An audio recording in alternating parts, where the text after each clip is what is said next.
మృణ్మయ విఘ్నేశ్వరుని మూర్తికి మనం వినాయక నిమజ్జనాలు ఈ ఆకులు పూజా ద్రవ్యాలు అన్నీ కూడా విగ్రహాలని పర్యావరణాన్ని పాడు చేసే రకంగా ఉండకూడదు. బిలో 70% వచ్చేసారు, 80% 70% వస్తూ ఉంది. కొందరు మునిగిపోతారండి నిమజ్జనం టైంలో.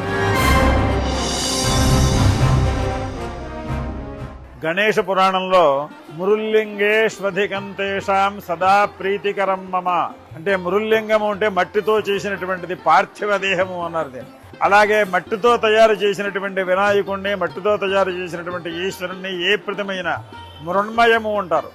అటువంటి మృణ్మయానికి మృణ్మయ విఘ్నేశ్వరుని మూర్తికి ప్రాణ ప్రతిష్టాపన చేసి చక్కనైనటువంటి పుష్పములు దూర్వాంకరముల చేత పూజిస్తే మనకి సకలాభీష్టములు కూడా అనుగ్రహిస్తాయి అని మనం సంస్కృతి సాంప్రదాయాలకు ప్రాధాన్యత ఇద్దాం. ఇప్పటికీ కూడా ప్లాస్టిక్ ఒక భూతంలాగా ఆ ప్రాంతాలన్నింటినీ కలుషితం చేస్తుంది. సో ఈరోజు మనం వినాయక నిమజ్జనాలు అక్కడ చేసేటప్పుడు ప్లాస్టర్ ఆఫ్ పారిస్ ఉపయోగిస్తే అత్యంత దారుణమైన పరిస్థితులు వచ్చేటువంటి అవకాశం ఉంది.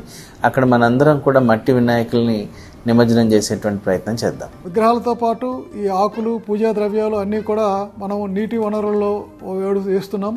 దానివల్ల మనకి కలుషితం పెరుగుతుంది.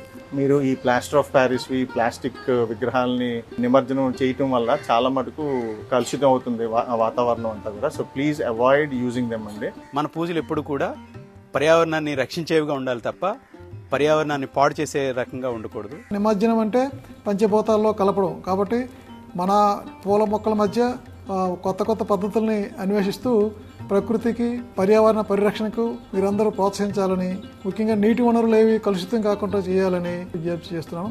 మట్టి వినాయకుడి విగ్రహాలు వాడదాం. Let us save the environment అండి. మన ocean will filled with ocean of plastic. And ocean ఎంత పెద్దదో అంత ఫుల్ ప్లాస్టిక్ అయిపోతూ ఉన్నాయి.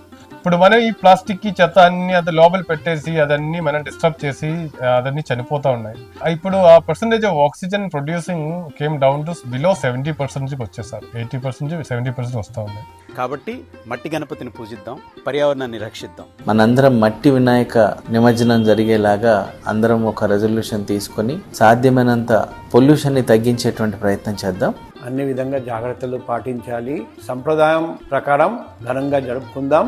ఎటువంటి ప్రమాదం జరగనీయకుండా చూద్దాం. రంగు వినాయకుడిని పక్కన పెట్టి వాట్ల జోలికే పోకుండా మట్టితోటి తయారు చేసినటువంటి ఆ విఘ్నేశ్వర ప్రతిమకు పూజించి సకల శుభములు పొందుదాము అని చెప్పి ఆశీస్సులు. సమస్త సన్మంగళాని భవంతు. వినాయక చవితి శుభాకాంక్షలు. అందరికి వినాయక చవితి శుభాకాంక్షలు అండి. అందరికీ వినాయక చవితి శుభాకాంక్షలు. వినాయక చవితి శుభాకాంక్షలు. వినాయక చవితి శుభాకాంక్షలు, శుభాశీస్సులు. పర్యావరణాన్ని రక్షించుకుందాం, మన సంస్కృతి సంప్రదాయాలను కాపాడుకుందాం, ఆ విఘ్నేశ్వరుడి అనుగ్రహాన్ని పొందుదాం.